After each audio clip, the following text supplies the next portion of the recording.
Testing, testing. Excellent. Audio is all set. Hello, everybody. This is my first live chat. Just trying to make sure I got everything working okay.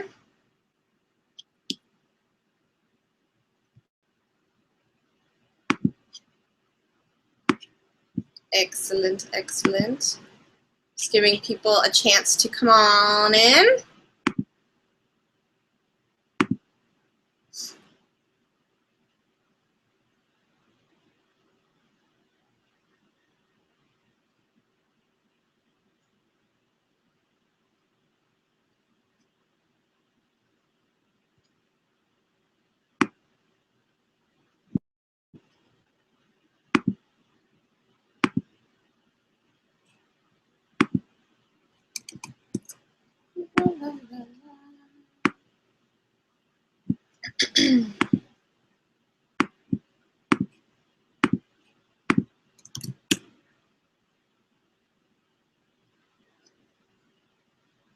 All right.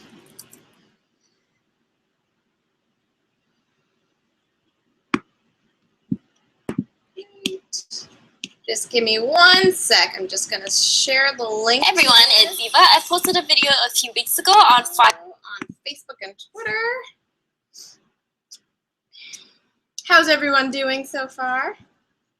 Who's in here so far? Who am I going to be speaking with?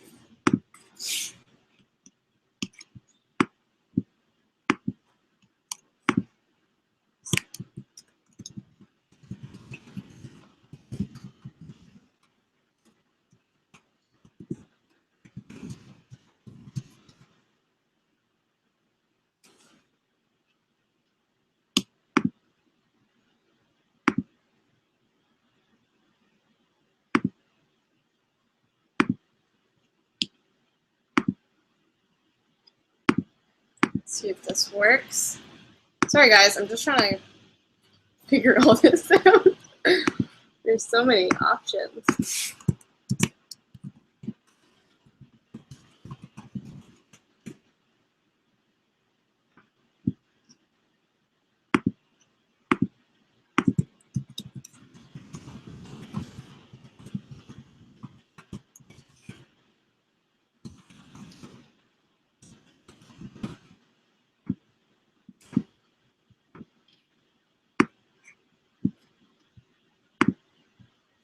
Are you able to leave a comment on, I guess you should see it. Oh, there we go. Yay, now I see you guys.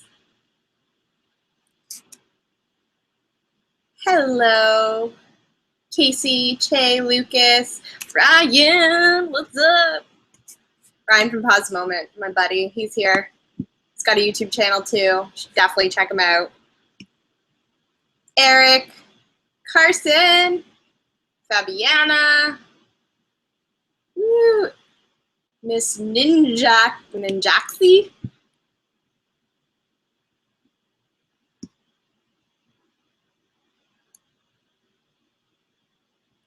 All right, so I am going to head on over to Twitter because I had quite a few questions today from you guys.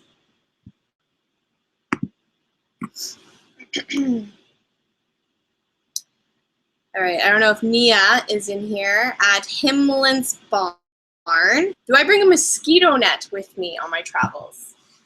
Depends where I'm going to. If I need a mosquito net, then yes, absolutely. I used a mosquito net for like months straight when I was traveling through Southeast Asia because it was necessary. There wasn't exactly malaria or other mosquito like illnesses you can get from mosquitoes in the areas I was in. Some places there were, and I was also taking malaria pills. But I liked the comfort of having a mosquito net. I even actually was using one for quite some time when I came back home after a very long, my 10-month trip that I took, just because I was used to it, and because again, it's like a nice hug, like protection, and also makes you kind of feel like a princess. So Siya didn't really like it very much, but I made him use it for a while.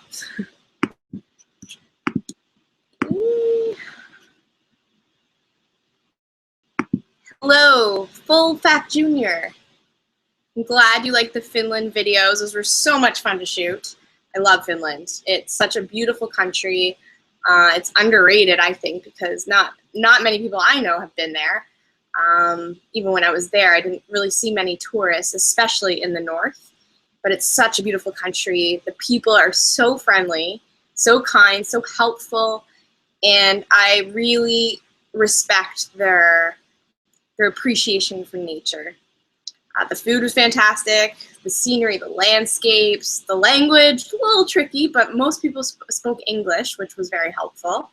And yeah, I would love to go back in the winter time, and I'm planning to do that. Probably not this winter, but next winter. We're already talking about going back, so I'd love to experience the Christmas season there and just see the country from in a different season, because I know that they have very long, cold winters, and I'd like to see how they embrace it. Have I ever been to New Zealand? I have not been to New Zealand. I've been close. I've been to Fiji. I would love to go to New Zealand, but when I go, I had the chance to go for maybe about a week, but I decided not to, just because I want to spend a while there. I want to spend at least a couple of months. And I'd love to get a camper van and actually drive across the country, because I think that would be an incredible place to do that. So that is on the list of the things and places, things to do and places to go. Do I have any upcoming travel events, sponsored trips? I'm actually upcoming travel events. Playlist Live is happening. It's a YouTube event that is happening in New York this weekend, actually, and I'm heading to New York on Thursday, so I might hit that up. I do have my days are pretty full, but I'm going to try to get over there because there's some friends that I want to visit, and of course see some of you guys if you're going to be there. Are any of you going to be at Playlist Live? Let me know. And what was the other question? Along with that, sponsored trips. Oh, that's a whole, okay. Sponsored trips. Yes, I'm actually working with Transat Holidays, and Siya and I will be going to Panama next week on the 24th, and we're going to be trying out their new Panama trip that they just brought out, I think, a month ago. So we'll be able to share our experience with you and let you know how that goes. What else is coming up? Germany. Siya and I are working with Germany Tourism, so we're going to be heading over to Germany and filming some videos, and we've told them what we want to do. We wanted to be there during the Christmas season and hit up the Christmas markets, and even I've asked if we could somehow hook up with a local family and maybe cook some, bake some cookies or Christmas cookies with them or something. And yeah, that's going to be really fun. I'm really looking forward to that. So that's right after Panama. We come home, we come to Toronto for maybe like 5 hours or something. So we're just going to stay in the airport and then head off to Germany.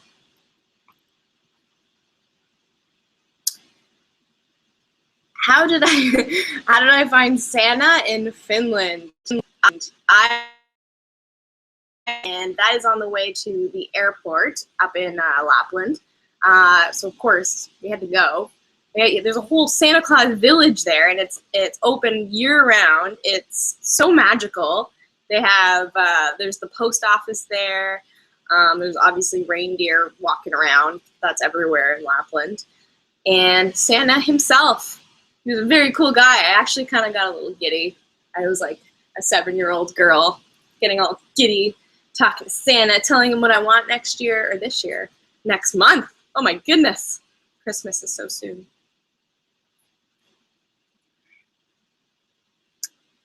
Joseph, you got a Roots backpack, so you won the gift certificate. I did a giveaway a while ago, a couple of years ago, maybe? No, about a year ago. A Roots Canada giveaway. Roots is a clothing company, Canadian clothing company, has excellent travel gear. He won the certificate. So we bought himself a backpack. He says it's still working great. I probably have the same backpack as you, and I use it all the time, and it's awesome. Eric wants to know how many countries I have been to, and of those, what was my favorite adventure? Oh my goodness. Well, first of all, I've been to about 40 countries so far. Many of those I've been to several times. Like Cuba, I've been to 4 times. Thailand, I've been to a few times this year too. I'll have to tell you more about that in an upcoming video. I don't want to go too much into detail, but just a lot of exciting stuff coming your way. Big changes, big plans, but I won't go any further into detail. As well as Paraguay a couple times, Brazil a couple times, India a couple times, etc.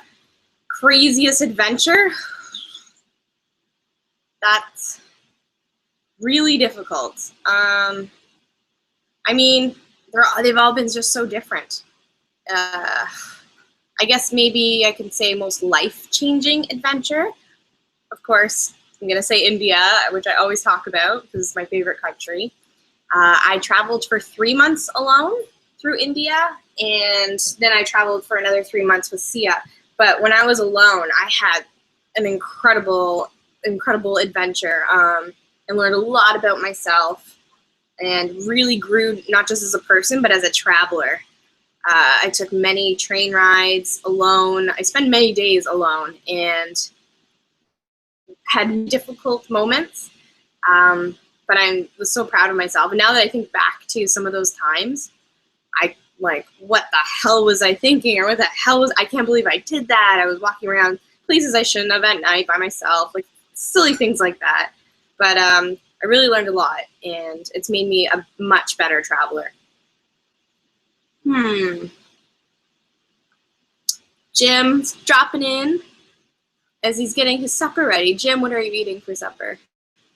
Can you send some my way because I'm hungry. I haven't eaten yet.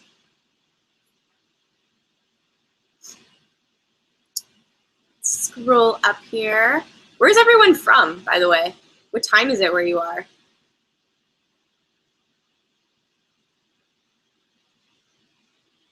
Let's see. Cosmo, Brian.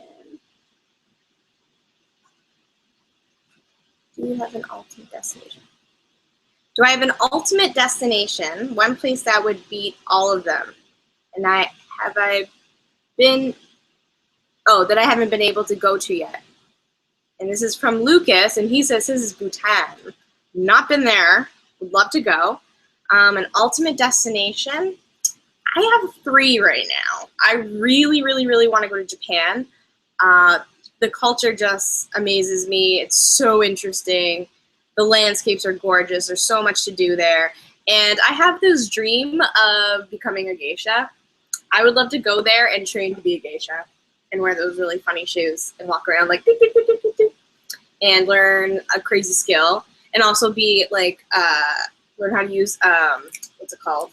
I want to be like a ninja, or what is it called? The samurai warriors. That'd be cool too. There's so much to do in Japan. And sushi. Hello. Sushi is like my favorite food ever, so I'd love to go to Japan and eat a lot of sushi.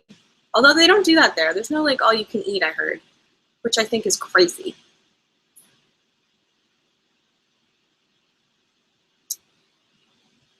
Let's see.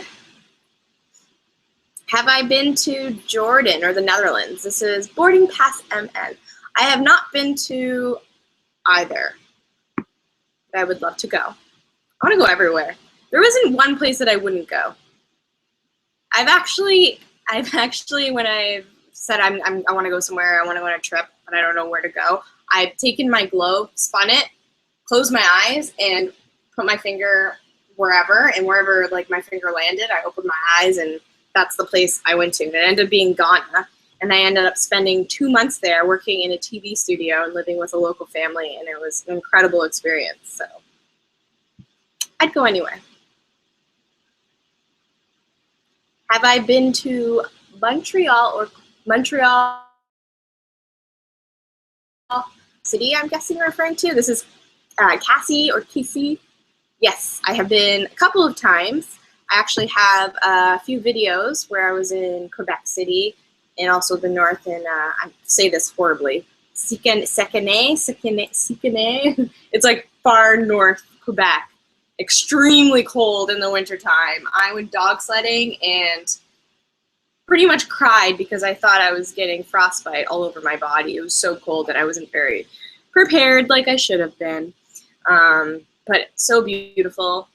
Montreal's awesome. If you like to party, it's a great place to go. Let's see.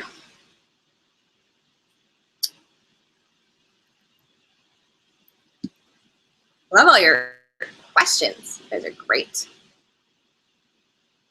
Miami, we got someone from Miami, Indiana, California, Lancaster, Charlotte. A lot of people from the US, love it. I love the US, I love Americans. Nova Scotia, England. How is my English accent? You know what's funny? When I hang around with people from England, Scotland, or Ireland, for some reason, within hours, I start talking in their accent. It just happens. And then I catch myself and I'm like, oh my God, am I being rude? Like, it just comes out. It's pretty funny. I love your accent, by the way. You English people, you Brits. Love it. Kentucky, Tirana. Hey, Angelo, what's up? My friend Angelo's here. That's hilarious. I bet you he is eating pasta right now or pizza. This guy loves pasta and pizza. Guaranteed he's probably doing that right now in his underwear.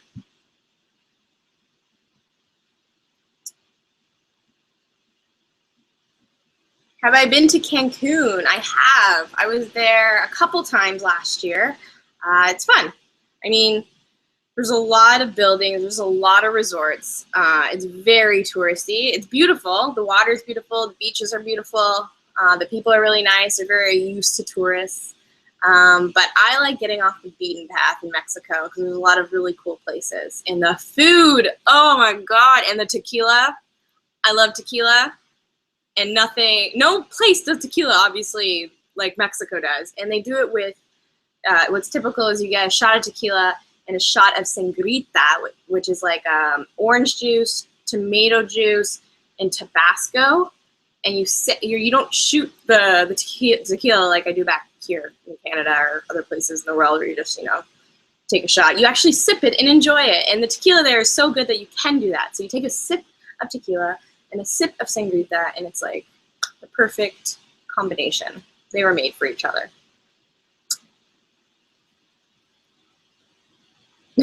Jim is making fun of the way I said Sigane. I know.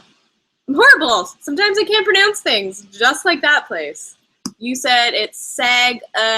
Sagane. How's that? Hopefully better. What impresses me the most about Indian people? Is this coming from Louis or Louise Bink? Oh God. The people in India that I encountered were so warm, welcoming, loving, caring, interested. Oh my God.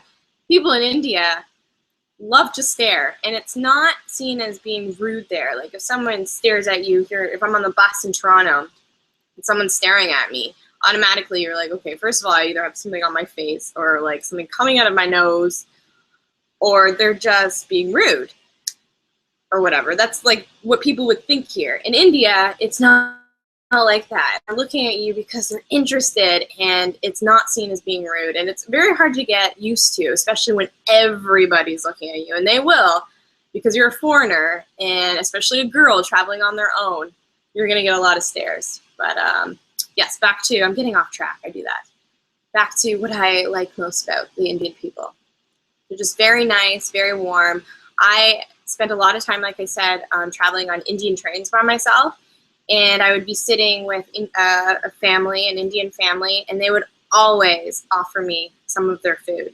And it wouldn't be like extra food that they had. They would share whatever they had that they were gonna eat with me.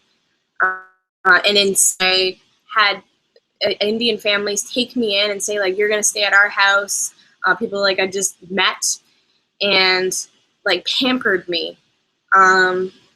Just wonderful people. I love everything about India. Even the things maybe people don't enjoy about India, I still love it because it's just part of the experience.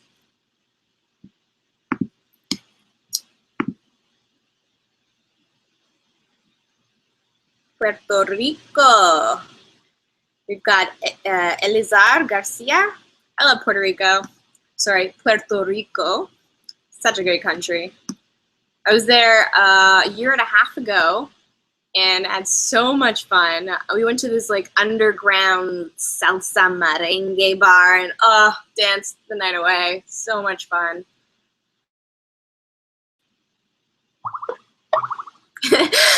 Angelo, my friend I just told you about, he confirmed that he's making pasta right now. Yes. See, I knew.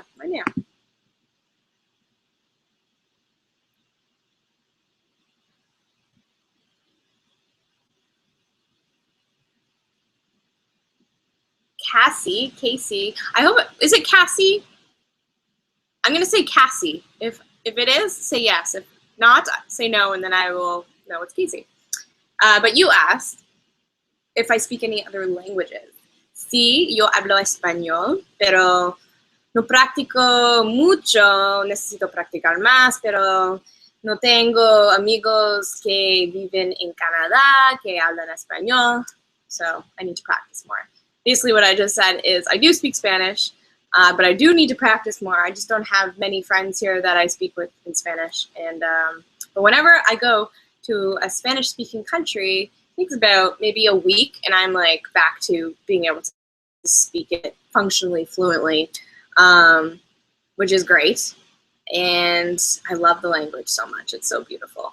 When I was living in Paraguay, that's when I learned Spanish. It took me 4 months to become functionally fluent, and I was actually dreaming in Spanish by the end of the 4 months. But living in a place like Paraguay, where I was living in a city close to the capital, and still there were no other foreigners there. So it forced me to speak Spanish, which was great because that was one of my goals. I wanted to come home being able to speak fluently. And many Paraguayans that I was around did not speak even a little bit of English. So it forced me to, and it was really difficult at first. There's a lot of body language communication, which is very effective. That's how I communicate with people in countries where I don't know the language, and it's very effective. Most of our gestures are the same, although there are some that are different. Like thumbs up, for example, that means, yeah, way to go. Some countries, that means up your asshole. So gotta be careful with your hand gestures. And sorry, I got distracted by a comment. Other languages I want to learn. I want to learn Hindi. All I know how to say is "Aapka naam kya hai," which means "What is your name?" And like "Pani," and that means water. A few words here and there. I would like to learn Portuguese, Arabic, and Thai. Those are my top ones.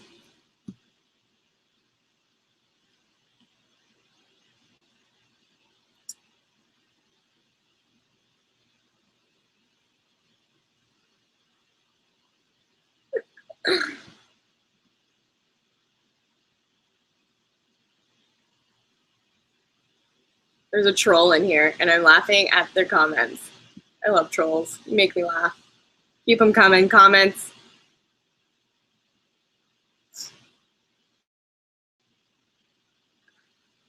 What made me want to start travel?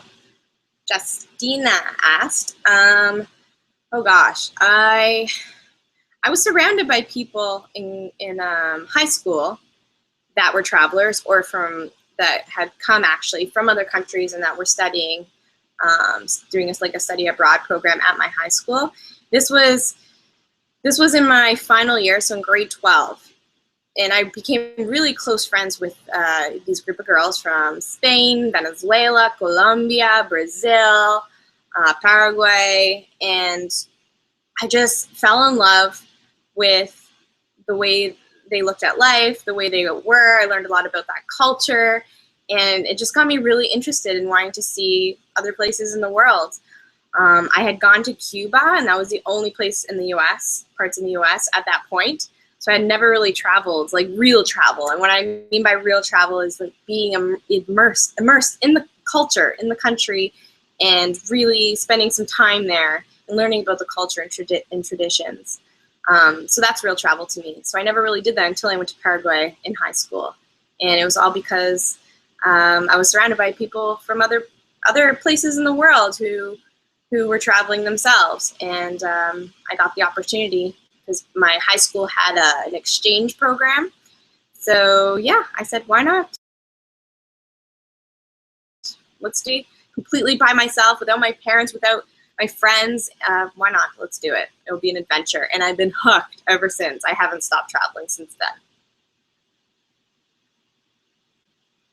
then. Carson has a YouTube question. How do you deal with trolls? Real question. I feel like this question is very fitting. That's funny. Luckily, I don't get many comments that are trolls, I guess you can say. There aren't many trolls in our little community that we have, which is great. But the ones that I do get, I actually think are hilarious, no matter what they say, because I don't take it personally. I mean, it's someone sitting behind their computer angry at the world, or like seeing what they can get away with because they're not face to face with someone, and they just, want to say the worst things possible. And I think that's, I don't know, sad, and or they're just trying to be a rebel. They can go ahead and do it. I don't give a shit. Continue. Make me laugh, please.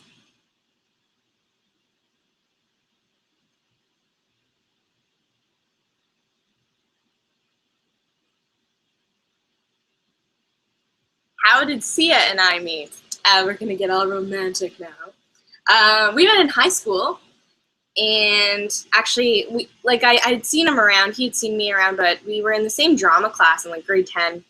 And of course, us two together, we were the crazy ones. We were the ones that always got in trouble. And I would do the naughty things, and he would get in trouble for it, which was always great. But yeah, we met there. We became best friends first. We were best friends, which I think is very important in a relationship in order for it to last. Yeah, and then in grade 12, I told him that I loved him.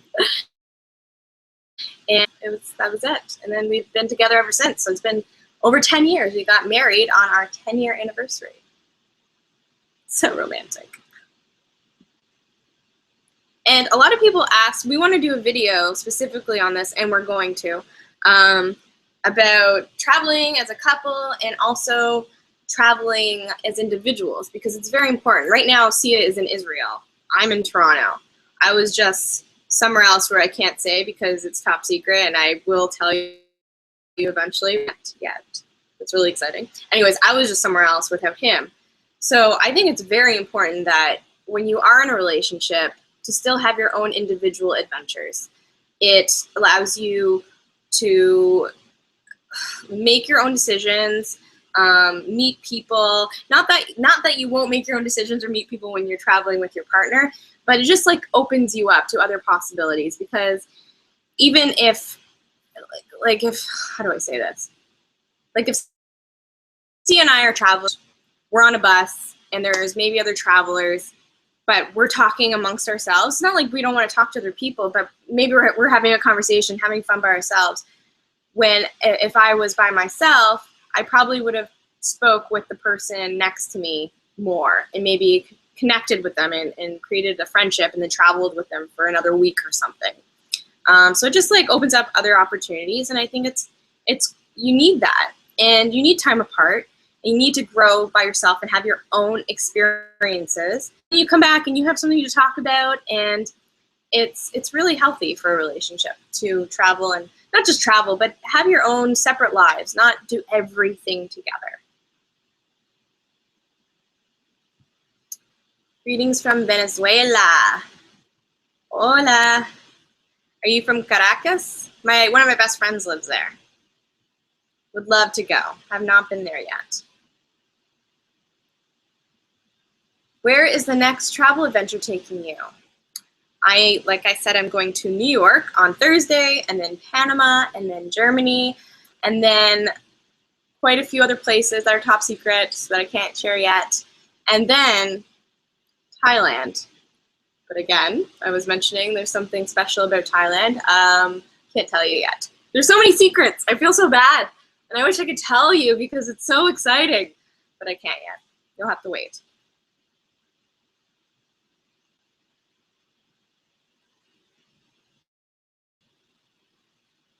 Hi, Erin. What's up? Boarding pass loves how I say about a boot. Do I say it like a Canadian? Do I say like a boot? What about, what? I'm trying to use a sentence with about now. How about, see, I say about, I don't say a boot. Anyways. G'day. Oi. G'day, mate. Chafe from Australia's here.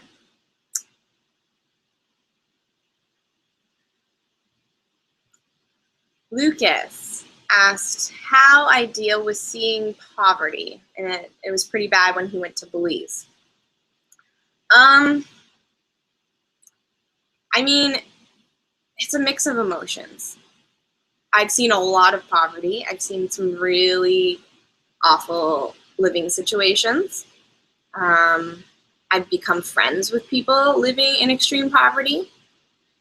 And you know what, actually, like, I'll talk about an experience when I was in Peru. If you've seen, I have a documentary that I shot in Peru like 7 or 8 years ago. It was my first travel video, my first video, really. Siya and I both went to Peru and we filmed the documentary. And we had a different idea of what we wanted to film before we left for the trip. And it turned into, sorry, I just burped. It's so ladylike. Anyways, yeah. It completely turned into a different story because we met this family living in extreme poverty in Arequipa, which is a city surrounded by volcanoes in Peru. And their living situation was pretty intense. Their house was made out of scrap metal and dirt and rocks. When we got there, they had 6 children. One of the 2 little girls were homesick because they had been drinking water that wasn't clean, and they had some stomach bug. And they were playing with, like, made out of sticks and like a Barbie head I saw, and they were so happy though. They were so happy, and they appreciated everything that they had, and they wanted to share whatever they had with us. The mom offered us, she had a little package of Kool-Aid with like half of it was done. She offered us a drink of Kool-Aid, and like they wanted to cook whatever food they had. They wanted to cook for us. If we didn't take it, we like said it in a nice way that we had already eaten and stuff because, I don't know, it was difficult. I didn't want to take the food, but I didn't want to be rude. Anyways, that family was living in such extreme conditions, yet they were so happy, and they just loved each other. They were happy that they had each other, and that everyone was generally healthy and physically able, except their one daughter who actually couldn't walk. But they had each other, they had a family, and they appreciated everything that they did have. And I find that their attitude compared to like people that I know or have met who have a lot of money, and they seem like they have everything in the world, or they have everything at their fingertips, and they can have anything and everything they want, but they're not happy. So it's interesting. I mean, and I don't want to say like, because I've seen poverty so much, it's not like, oh, you get used to it, because you don't really get used to it. But when you get to know these people, they're just generally so happy, and they're fine, and I don't know. I don't even know where I'm going with this conversation. It is difficult. but I like getting to know those people. I don't like just assuming that they're miserable or they want a different life, because some of them don't. Some of them are happy just with what they have, and they don't know anything else. That could be part of it. Maybe not. Maybe if they were rich, they wouldn't be as happy. That was a very long answer. I hope it was okay.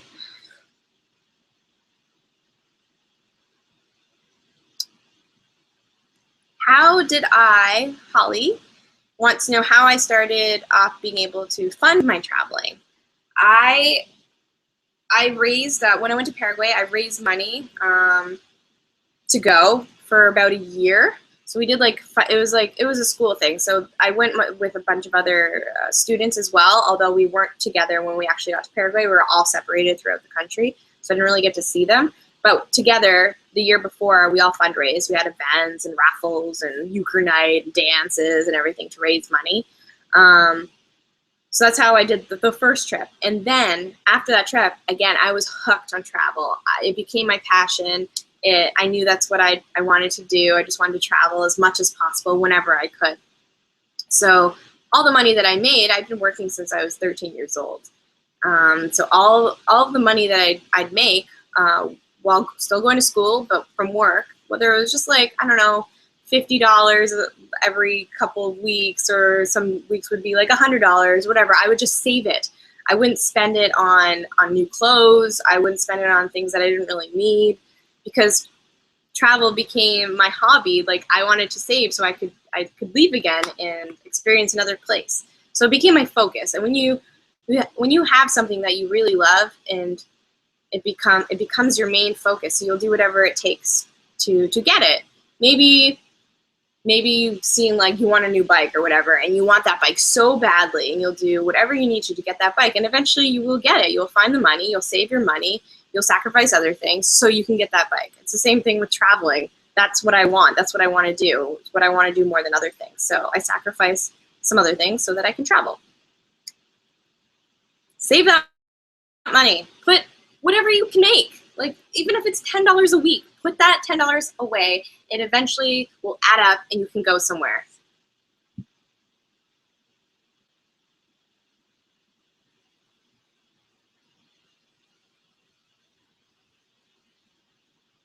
Let's see what else we have here. Love all these comments. You guys are great.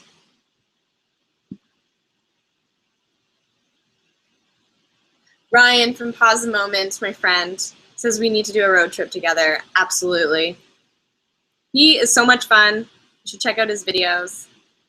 This guy's been living on the road for, what, 5 years or something now? He's in Mexico right now. And he just saved a dog. He found a dog that was living on the streets in really bad condition, and he took her in, and this dog's attitude is completely reverse. Like, the first picture I saw, she was so sad. So, like, she hadn't eaten. You could see her bones and her ribs. And Ryan and his girlfriend took her in, and she is the happiest, cutest dog now. What a guy.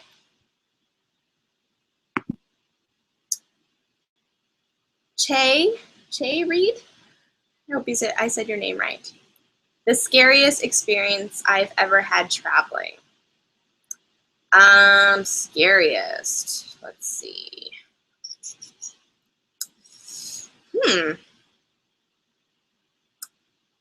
Probably when I got robbed in India. I was also very angry. I've never been so angry in my life, I don't think.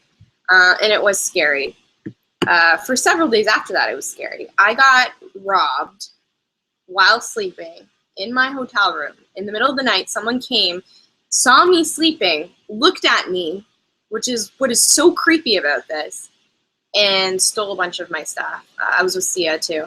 Stole 2 cameras with all of our pictures from Cambodia. Luckily, I had backed up all my other pictures from past travels on my computer, which they did not take. An MP3 player, a bunch of money, a watch. What else did I take? A lot of things. I think it added up to be like maybe $1,500 or something of stuff. But that stuff can be replaced. That didn't even bother me as much as the fact that someone saw me sleeping and like came into my room. It's just so creepy. So I could not sleep for a few days after that. But it also taught me a lesson of really being, what's the word? Feeling safe, being 100% about the room that I choose to sleep in before I commit to it. So whenever I'm at a new hotel or hostel or whatever, I always check it out. I always try to break into my room. And what I mean by that is I will check all the windows. I will check both sides of the doors, make sure that they lock. I'm very paranoid. But it's good because I haven't been robbed since.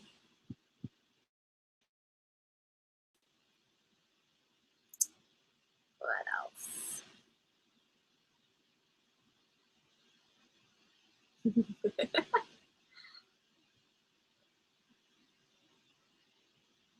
The craziest travel decision I've ever made.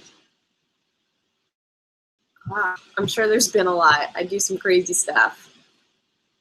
I like spontaneous travel. So typically I will not plan much when I go to a new place. I mean, I'll do some research on the culture, the traditions, maybe some events that are happening.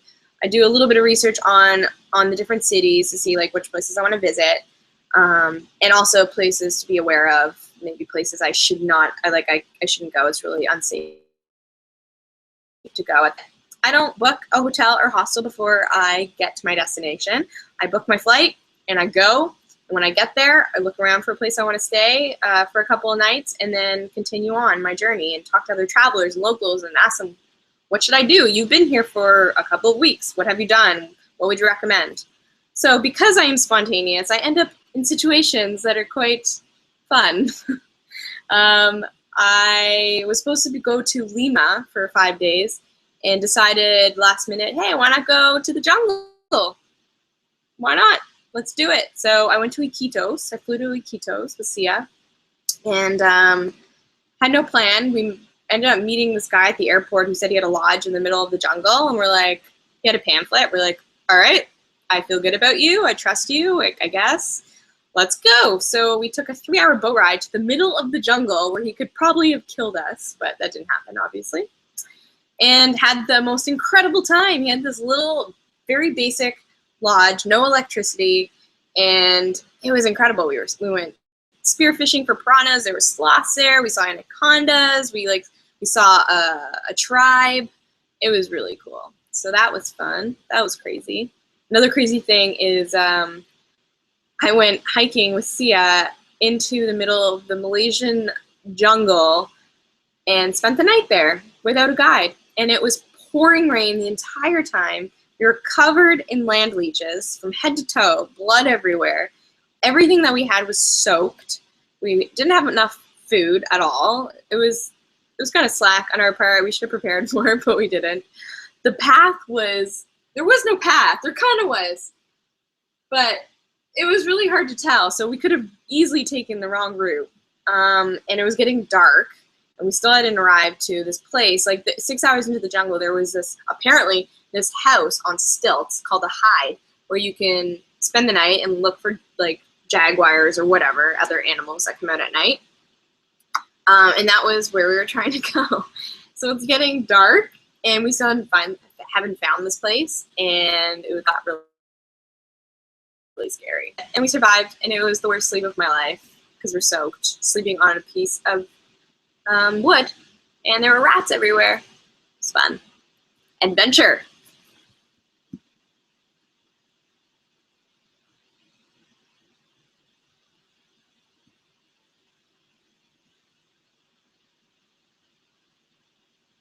I'm glad I said your name right, Che.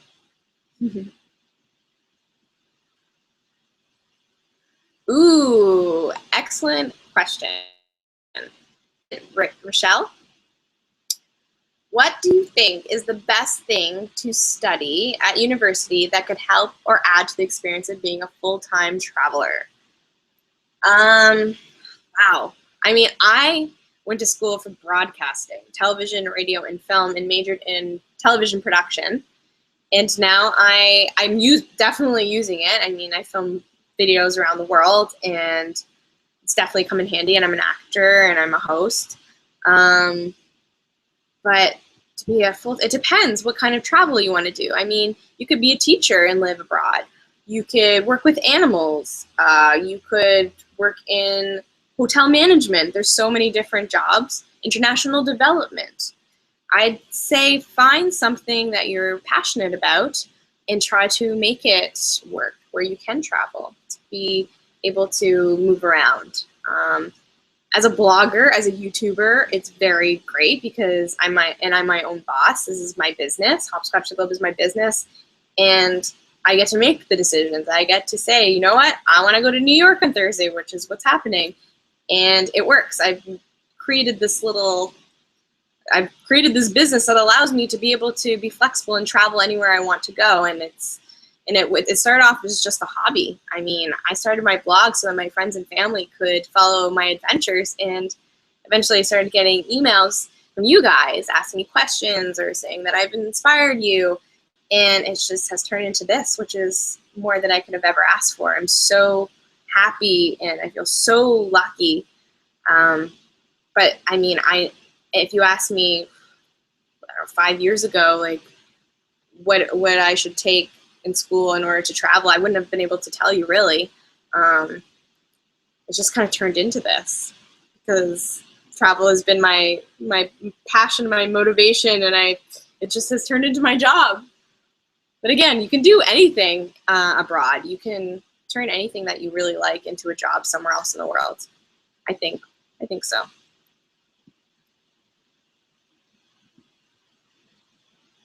The most breathtaking place I've traveled to. Han asked. Ooh. I feel like there's so much beauty in this world. That's a very difficult question. And every place is beautiful in its own way. But a place that actually like took my breath away. Fiji was incredible. Like everywhere I went in Fiji was so gorgeous. Okay, yes, Cloud9 in Fiji. I shot a video and I filmed this. It's the bar that's in the middle of the ocean, and the water there, I've never, ever, ever seen anything even close to that. It was so clear, and the color of it was just fine. It was about 20 feet deep where the bar floated. And you could see, like, if I dropped, I don't know, like, trying to look around to see something small around me. I don't know, like a penny. Why am I saying penny? We don't even use pennies anymore in Canada. A bottle cap, because we're at a bar. If you drop a bottle cap, which you shouldn't, in the ocean there, you will see it clearly at the bottom. The water is just insane. It's so beautiful. It took my breath away.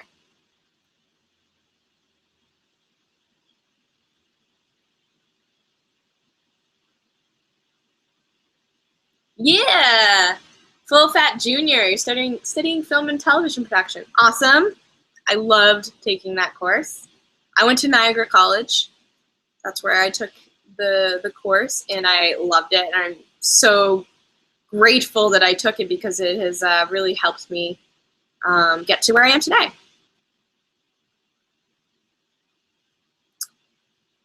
Do I think? Oh, an acting question. Excellent.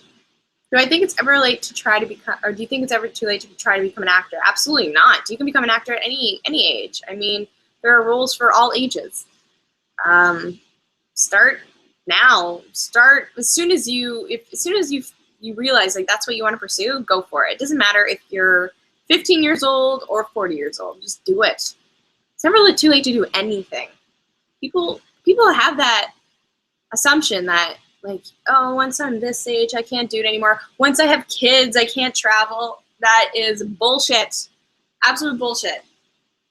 You totally do anything at any age. And I 100% believe in that.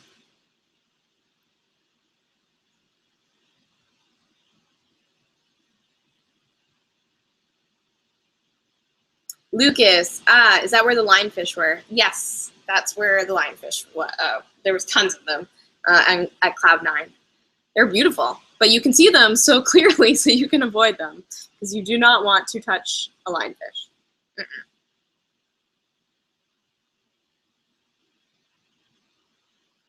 Do I think that it's safe for a 20-year-old female to road trip across Canada alone? Absolutely. It's going to be expensive. Yes, it will be very expensive. Road tripping in Canada or the US, especially when you're doing it by yourself, it will cost you quite a bit, even if you do it in a budget way. It's nice to go with someone, but I mean, of course, if you're talking about safety, you're going to be fine. Like, you can totally do it. But if you have a chance to do it with someone else, it'd be nice to have some company, especially on road trips. It's nice to have company. But I mean, kudos to you. If you want to do it alone, I'd say go for it. Absolutely. And you'll be fine. Canada's a very safe country, and we're very friendly people generally. So you'll have a lot of help along the way if you need it. And you'll probably meet so many people along the way that'll want to join you.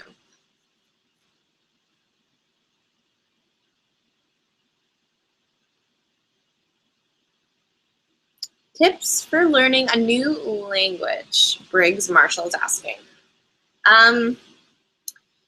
Being in a place where you have no choice but to speak the language, the native language, is very beneficial. It can be extremely difficult at first.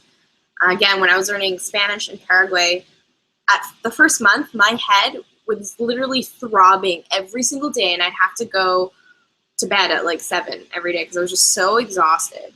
My brain just could not take any more Spanish and trying to translate and understand, blah, blah, blah, blah, blah. But it paid off because I learned really fast. And like when you have no choice but to learn the language in order to communicate with people, then you'll do it. Also, watching television with subtitles, like watching a Spanish soap opera, because you know how incredible those are. So dramatic. But watching it and then having English subtitles is really great as well. Well, because I always ask that question. I'm like, when I travel, so many people speak English and they speak it so well in all these countries. English is widely spoken, which is excellent as well for us English native speaking people, travelers. But I always ask, like, how did you learn English so well? And a lot of them have been learning like in school since they're really little. But they said how they've learned mostly is by watching Canadian or English television shows, and then Spanish or whatever language their native language is, subtitles. So that is like the most common response I get. So it's very helpful. Also, even reading children's books in the language you want to learn is great. What else? There are a lot of language courses that you can take. Like you can get like packaged CDs or whatever and learn, or there's courses online.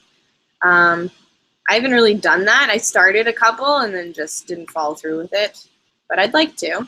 I haven't heard that anybody say that they become fluent in a language from one of those courses though, but maybe, I'm sure it's possible.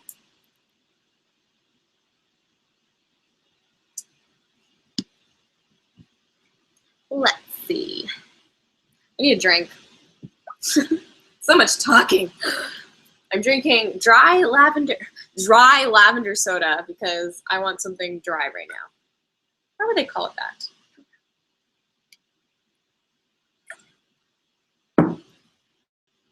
Excellent. Let's do this. What country? Wait, first I want to try to say your name. Jalen Martin. What country is a good what country is a good one to start in for new travelers? I can't read right now. The best country to start as a new traveler to travel to. I can't speak. Maybe I need another drink. Let's try that. Look at that. Good as new. I would recommend Southeast Asia. You're gonna get a lot of culture, a lot of diversity. It's absolutely beautiful. It's cheap. It's great for budget travel.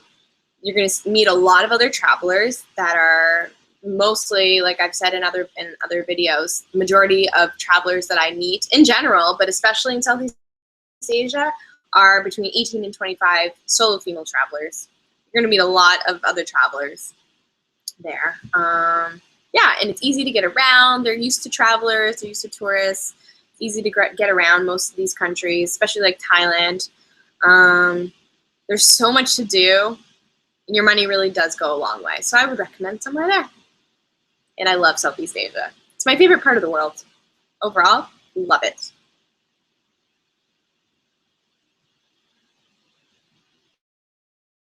How do I do this? When I have food in front of me, I eat it all.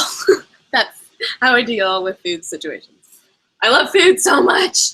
And I love trying new foods. The weirder, the better. I think it's so much fun, and it's that's one of my favorite cultural things to do, because I tried some really disgusting things, very weird things, but I mean, in the country that I'm in, like, that's seen as a delicacy or something that people really enjoy. Like when I was in Indonesia, they ate bee larvae. So I said, of course I'm going to try it. And the bees were squirming, and they popped in your mouth when you ate it. And it was the most disgusting thing I've ever eaten. But I tried it, and I love doing that. But I think you're referring to maybe like you're mentioning food poisoning. How do I deal with not getting food poisoning? Yeah. Well, they say don't eat fruits and vegetables unless you can peel it. But when you're traveling for a long time, and I'm someone who eats a lot of fruit and vegetables, I don't really listen to that rule. But I have cleaned things with my own bottled water. But sometimes I just risk it. I think when you're traveling for a short time, that you maybe should avoid those types of foods, because you have such a short trip that if you got sick, it's really gonna not ruin your trip, but it's gonna suck. So if you're traveling for like a week or two, I'd say avoid maybe vegetables, depending on where you are, and stay away from fruits that you can't peel. Just to not take that chance. But when you're traveling for a long time, I say screw it, because if you get sick, you will get better. It's gonna suck. It sucks getting sick abroad, really does. But I'm not gonna travel for months and not eat fruits and vegetables. It's just not gonna happen. But interesting story. So, my God, I just forgot what I was gonna say. What is wrong with me? Ugh. It's so weird having a conversation right now, even though I do it all the time with my camera, but I can always like re-say something, redo something. This is interesting. I'm like having a conversation with this little circle thing on my computer. But I know you guys are on the other end. So. Okay, anyways, what was I saying? Oh, yeah, interesting food related. I decided when I was on my 10-month trip around the world a few years ago, I decided when I was in India, because I was surrounded by vegetarians and I learned a lot about the benefits of being a vegetarian. So I decided, this was at the beginning of my 10-month trip, I decided to become one. And previous to that, I ate a lot of meat. And when I traveled, of course, I would eat meat, and I always got sick. And I would always be like kind of the same thing. It was like called gastrointestinal, blah, blah, some long gastro, blah, blah, blah word. Basically, your stomach swells up, you can't eat, you can't keep anything down, you shit yourself while you're puking. And it's not very pretty. And it sucks. And I'd become so weak that I couldn't talk, couldn't walk, whatever. But when I went to India, became a vegetarian, and traveled for 10 months within India, Thailand, Morocco, like all over, all parts of Africa and Asia, I didn't become sick once. Well, there was a couple of days where I had, to be close to a washroom, but it was nothing serious. And so I think that avoiding meat is a better idea than avoiding fruits and vegetables, in my opinion. How about that? I have the longest answers. I hope you're enjoying this. This is fun. If you do enjoy this, I'm going to do these more often because they're a lot of fun. we'll have like some themed live chats, and we can just do this again where we just answer questions, chat with you guys. We should do some live chats from other destinations. I think we're gonna do that. Maybe we'll do one from Germany because there'll be lots of snow there. Actually, it was snowing here today. Blech. But anyways, yeah, we'll do some from like Germany and Thailand, and we'll make some plans. Back to questions. Let's see here. Ooh.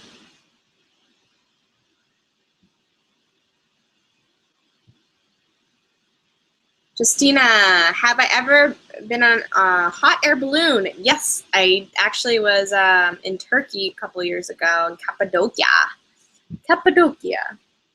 And beautiful place. They have fairy houses there.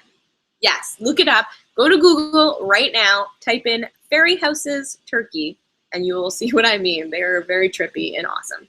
So I took a hot air balloon ride over these fairy houses, and it was for sunrise, and it was absolutely beautiful. The silence that comes along with the balloon ride is incredible, because usually when I'm in the air, I'm in an airplane or a helicopter and they're noisy. The hot air balloon is silent. It's so beautiful. Loved it.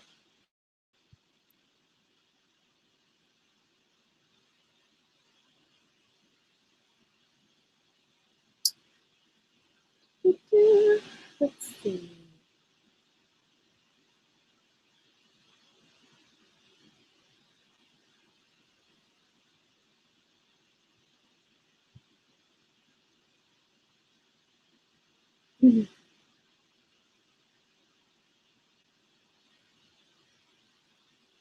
I'm just going through your questions. I'm trying to scroll to the top here. Samantha, did I learn any Hindi in India? Yes, I was just saying I know a couple of words. Pani, aapka naam kya hai? What else? Acha. What else? I know, like, for greeting, it's not just namaste. You can say ram ram. I wish I knew more Hindi. I want to learn so badly so I can be in Bollywood movies and sing. That's my goal. It will happen one day.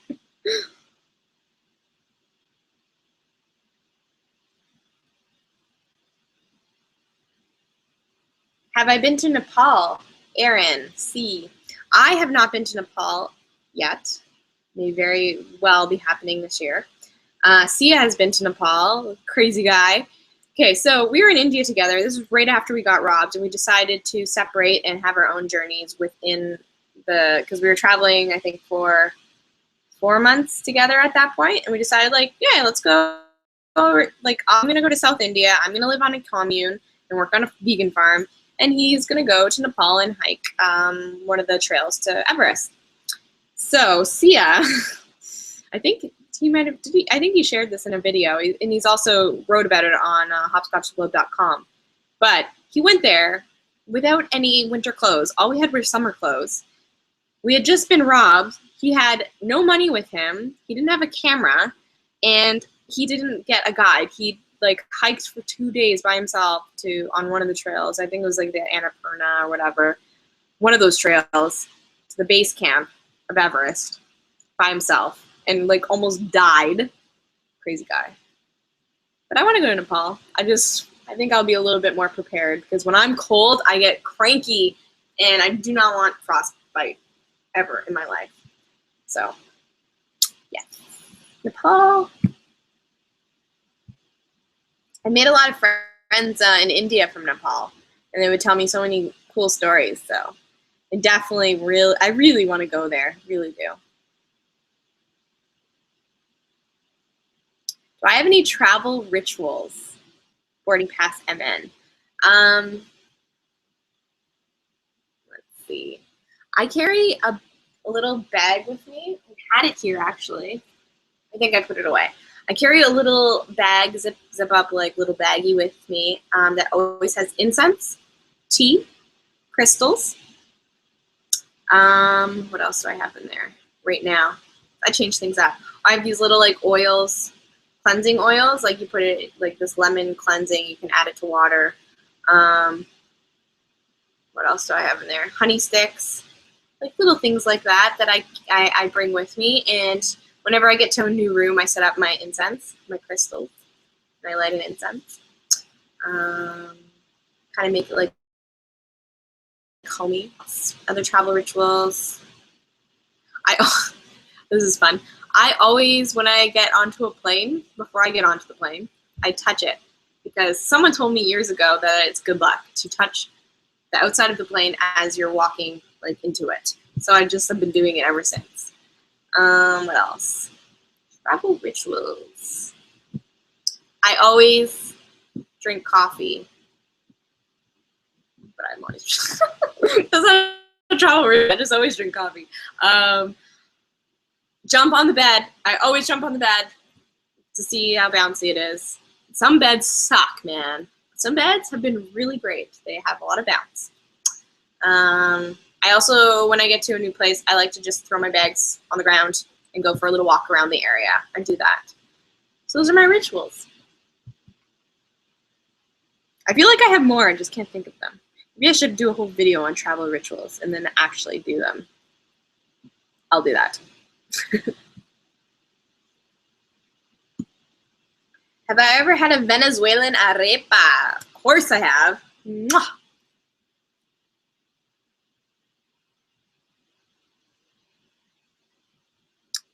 Let's see now.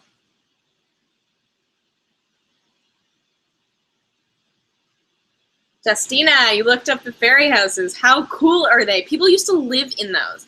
I think only pigeons live in them now. There's actually fairy houses and pigeon houses, but I think the pigeons took over all of the houses. But really cool. And that city, Cappadocia, Turkey, also has an underground city, which is 8 levels. And it's so neat. You can walk through it. It's really cool. Samantha, if and when Siya and I have kids, will I still travel as much?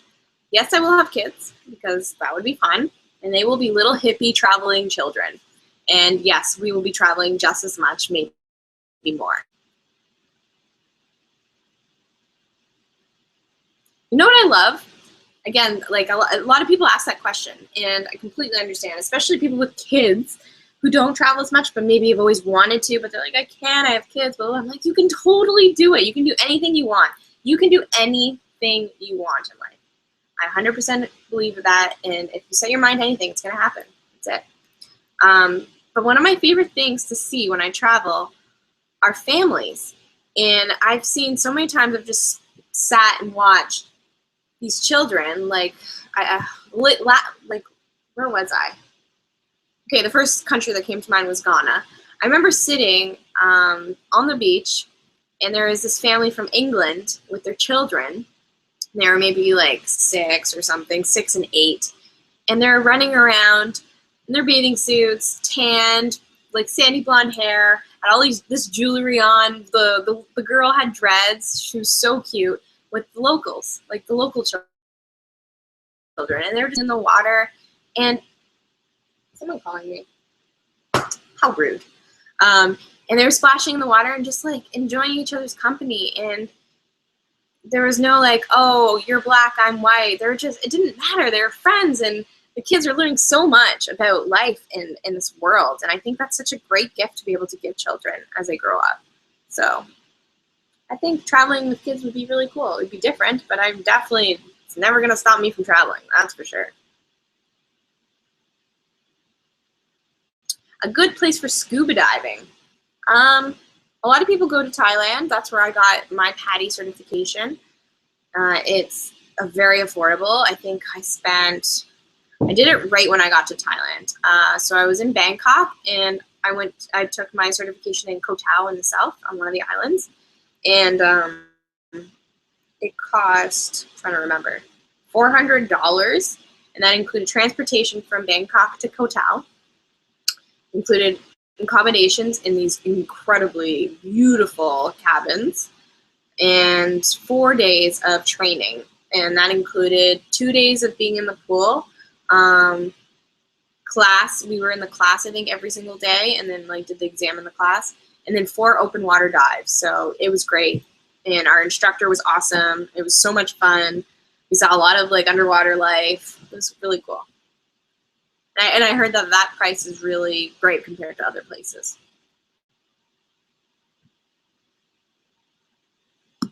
Let's see here.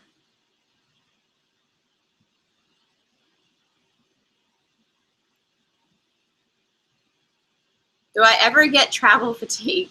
Yes. I am tired right now. I'm actually a little loopy because of it. I was away on that secret trip doing secret things, and I hadn't slept for 2 days, and I just slept last night, but my sleeping is all weird, so I am tired right now. But I cannot stop. I have so much work to do. And yeah, traveling is freaking tiring, especially when you are backpacking to a bunch of different places. It's exhausting because you're continuously having to problem solve, and you're doing all these activities and meeting new people and repeating the same stories over and over. There's things that are very tiring about it, and it's very important just to take some time to really do nothing, to breathe, to reflect, because you're doing so much. And that's what happens that's when the post-travel depression comes in, or it can affect people more, is when you don't have those days.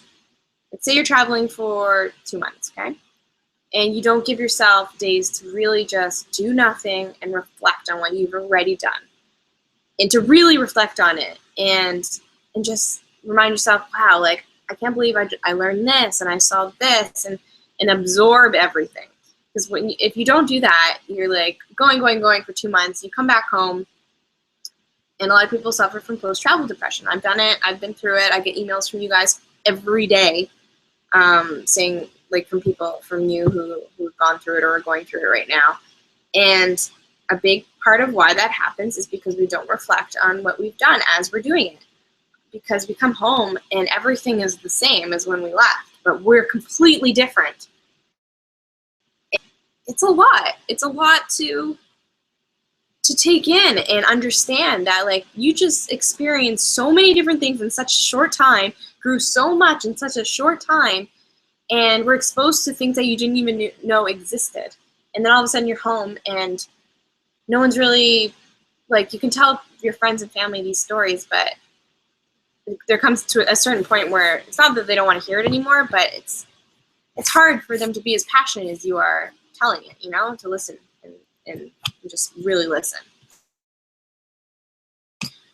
So yeah, you kind of feel alone, and then you wonder why, like, you're feeling like so upset and sad and such, and it's because, like, again, you have to remind yourself, like, you just had a crazy transformation and learned so much and saw so much. So I think it's important to take a moment, you know, during your travels, every once in a while, every few days, and just really reflect.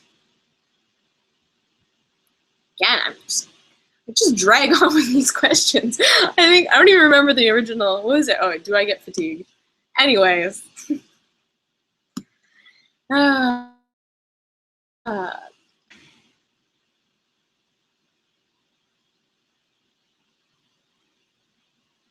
do let's talk about post-travel depression more, because it is a very big topic and I get emailed about that more than anything. How to deal with it. Please watch that video. I explain a lot. And I did that video when I was going through it and had just kind of, I've been starting to feel better, and it took me a long time. They say it takes you, for as long as you've been gone, plus half of that to start to feel normal again. But I don't think you ever really feel normal, and you shouldn't, because, again, you're experiencing so many crazy things and seeing so many different ways of life. You're never going to be, what is normal? I don't even know what normal is. Anyways, what was I saying? Definitely check out that video. I shot that video because I was looking for someone who maybe could understand me, Google searching, like, feeling depressed after travels, blah, blah, blah, and I couldn't find anything. And I thought, wow, something must be wrong with me, because I can't find anything, and I can always find things on Google.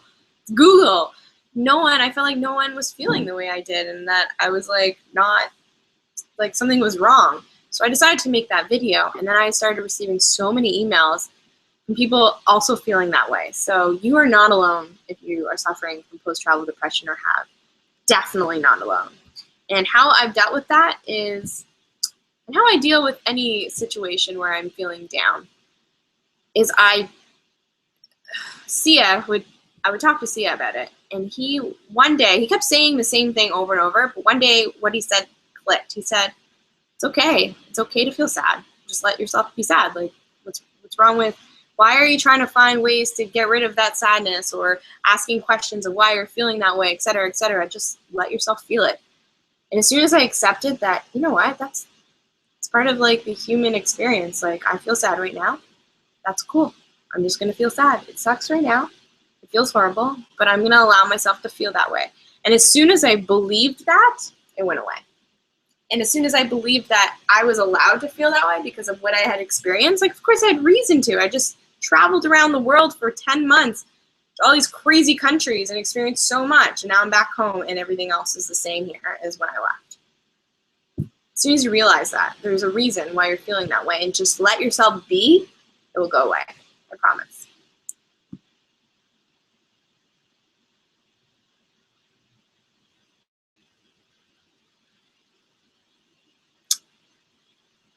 Scariest plane experience? Oh my God.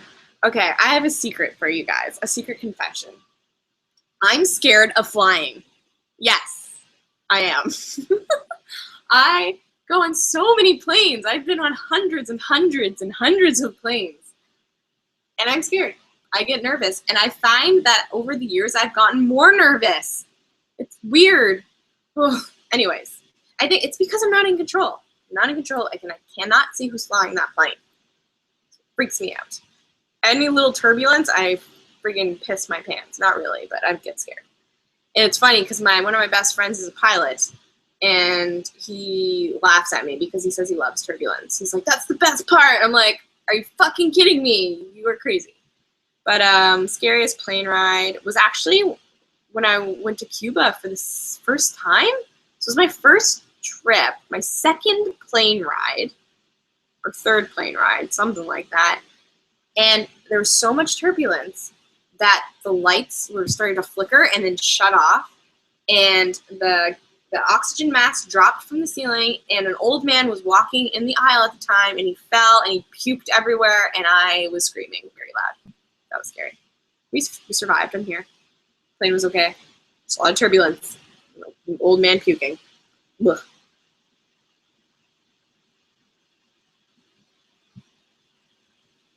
How long have we been doing this for? How do I even check that? What time is it? Oh, we've been doing this for an hour. This is so fun, though. Okay, let's do this for another 10 minutes. So much fun. Okay. Carson, who also travels and has a YouTube channel, On the Go with Carson, is afraid of planes too, so I'm not alone. It's so funny. When I tell people that, they're like, yeah, right. I'm like, no, I'm scared. And I actually just found these natural, like, little gummy things that I got from a nutrition store. It's all natural. It's made from flowers, and it relaxes you, and it actually works a little bit, but not really. I'm like trying to make myself believe that it's working, I think. It's like placebo effect. No.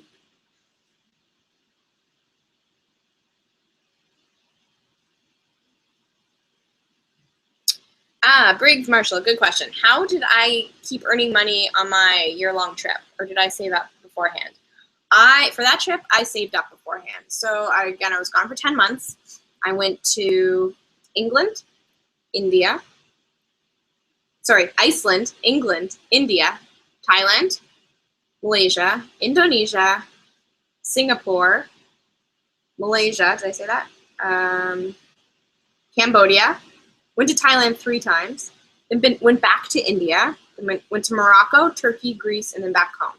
So it was a lot of flights, a lot of traveling, and a lot of crazy experiences like scuba diving. I went to a lot of ashrams. I did a lot of yoga courses, things like the hot air, a lot of stuff, and spent $9,500 in total for everything, flights included. So I had saved up about 13 grand Canadian. It took me about a year and a half of working a lot. I worked like 2 jobs at once, but it was so motivating knowing that I was going to leave and travel the world. Like, I had this idea that I wanted to do this so badly that I enjoyed working. I was like, yes, I'm working today. That means I'm one step closer to traveling, going on this trip. So it took about 1.5 years, and yeah, I saved up that money, and I wanted to have a little bit of extra just in case. Like, I wanted to spend 10 grand in total. I went a little under, but I needed money beforehand. You have to keep that in mind. For vaccinations, for insurance, for any travel gear. What else? Those are like the big things.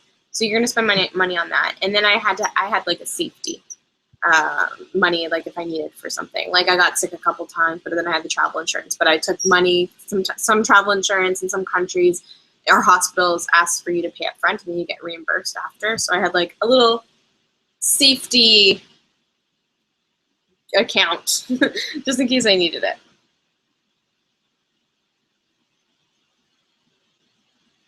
Do I ever plan on going to Burning Man? Yes! Oh my god. Okay. I went to my first like festival this year. I went to Electric Forest in Michigan. Holy shit, what have I been missing? It's incredible. I mean, I've been to full moon parties, black moon, jungle, like stuff like that, and other like cool parties around the world, but like an actual music festival, holy. Like, I need to go to all of them. That's the plan. Siya and I have been talking about getting an RV, living in it for a while, and going to all the festivals in the US, in Canada, because that would be incredible. And Burning Man is on the list. Love festivals. Rowie Knox, any recommendations for vegetarians? I don't want to starve. You will not starve. I was just speaking about how I became a vegetarian and traveled for 10 months as a vegetarian. Went to parts of Africa and Southeast Asia and India. India is obviously a pretty easy country to be a vegetarian in. But there's always veggie options. Well, not always, but you can make it work. I always made it work. I mean, I think, though, that you should be open. This is how I see it. I leave myself open to, let's say I'm having soup in Thailand, but the soup's made of beef or chicken. I mean, I'd rather not, but I'm not going to be like, I'd rather starve to death than have it. I'm going to have it. Or I always leave myself open to trying new things. I love trying new foods in different countries. So if they're something like, I don't know, what did I try recently? What have I tried recently? I feel like it was something interesting. Let's just say alligator. Never tried alligator before. Okay, that's part of our culture. Eat some alligator. Okay, I'm going to eat some alligator. I'm going to try it. So I leave myself open to trying new foods like that. But typically, I've never really had a problem being a vegetarian. Meat sometimes. And eating fish.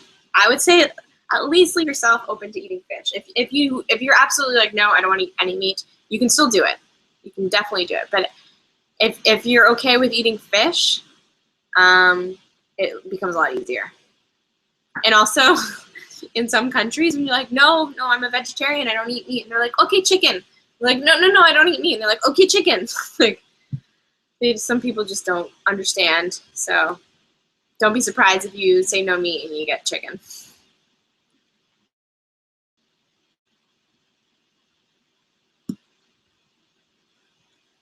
All right, let's do 2 more questions. I feel like I could do this all night. It's so much fun. I love hanging out with you guys. I hope I get to see you guys in person. I've met some of you recently at Buffer Festival. It was so great. Loved it. You're also wonderful. I love your curiosity to explore this world. Our community is so cool. Like, all of us are adventurers. We wanted to travel and meet people and have these incredible experiences. This is a really cool community. I'm really grateful. I love you guys. Okay, a couple more questions. How do I sleep comfortably when I'm in a new bed? I always bring a pillowcase with me from home. I just like sleeping with my own pillowcase, and I've been in places where I've wanted and needed to have my own pillowcase. So that makes it a little bit better. And I don't know, I'm pretty good with sleeping in weird, like on weird things and uncomfortable situations. Because I do it so often, I mean, being in my own bed or being in a really comfortable hotel beds, because some of those beds are, oh my God, so good, is a treat sometimes, because I've had some really bad sleeping situations, but I've managed to fall asleep somehow. I mean, when you're really tired and you've had a full day of travel, it's kind of, it makes it easier to fall asleep, at least for me.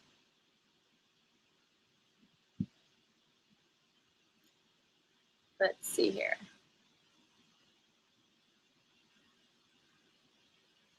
All right, I'm getting a lot of questions about long plane rides.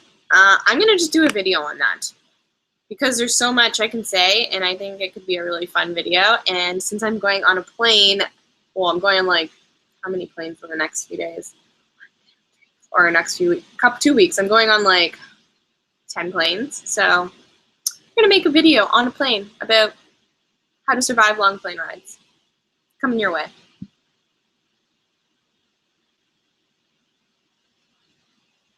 One more question. Who's it gonna be? Ahmed, you're amazing. Ahmed Hamad.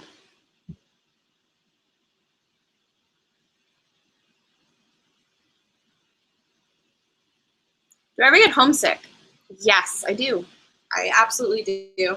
But I feel like the world is my home now. But I mean, I know what you mean. Like, I miss my family and friends. My family and my friends are my home. I don't really necessarily miss my home because I'm always moving. I've lived in so many places, but I miss my family and friends. So I make sure to stay connected to them. Skype, thank God for Skype. Freaking love it. And FaceTime and smartphones and all these social media, Snapchat. Love Snapchat. I get Snapchats from my friends all the time. I send them. I'm on Snapchat, by the way. It's Kristen Sarah. If you want to follow me, I can do a Snapchat of what I'm doing. Anyways, I think it's important to stay connected. And I find that when I do travel, I actually stay more connected to my friends and family. Because you really do miss them and you appreciate them more, or at least I feel I do. Like I realize how special they are to me and how much I love having them in my life. And I find that when I do travel and don't have a home, and then I come back to Canada, and I have no place to go, and then I stay with my parents, and I end up spending more time with them because I spend like a good chunk of time with them while I'm looking for my new place or a new place to go and travel to. But yeah, I think just staying connected. We're lucky; we have internet, and we can do that.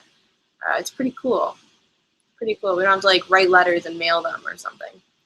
Carrier pigeon. One more.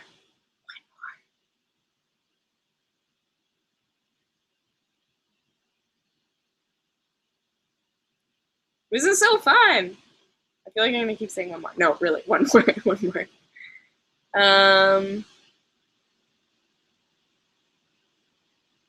Let's see.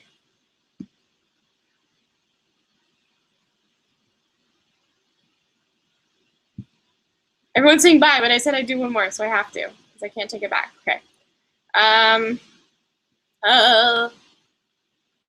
Tips for coming to Toronto. Toronto is a great city. I've been to a lot of cities in the world. What is happening here? Okay.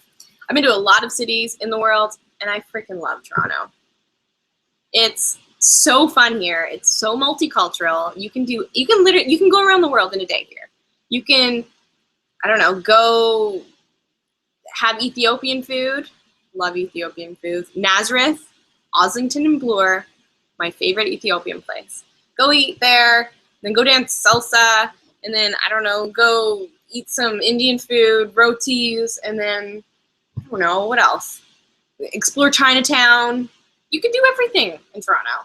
There's a lot of really cool communities, and I've been here, I mean, my whole life, back and forth between other countries, but I always come back here, and every day I explore. I ride my bike everywhere. I like to do that instead of taking public transit. And I'm always finding new places in Toronto I've never seen before. It's incredible. It's endless. The opportunities are endless. It's a really fun city. You can do anything and everything here.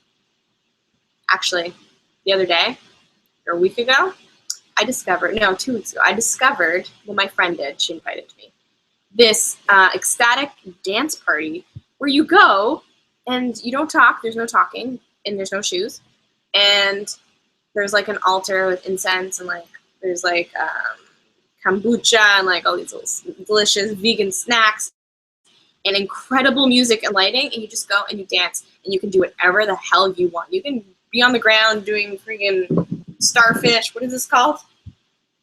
Snow angels, I don't know, crawl around. You can do however you want your body to move, you do it, and it's totally cool. And there's so many different people there. There's like businessmen, and then there's like hippies and children and all ages. Really cool. So anything's possible in Toronto. Anything. That is all. All right, guys, I had so much fun talking with you. We're definitely going to do this again sometime. Thanks for tuning in and asking all your wonderful travel questions. And the next time I see you, well, it'll be a New York video because I'm going to be filming in New York. And then, again, we have so much travel coming up. It's going to be crazy. And hopefully, very soon, I have a big announcement, and I'll be able to share that with you. See you. Bye. Happy travels. Thanks for chatting.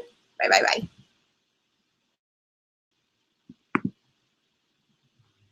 Oh, wait. If you're new.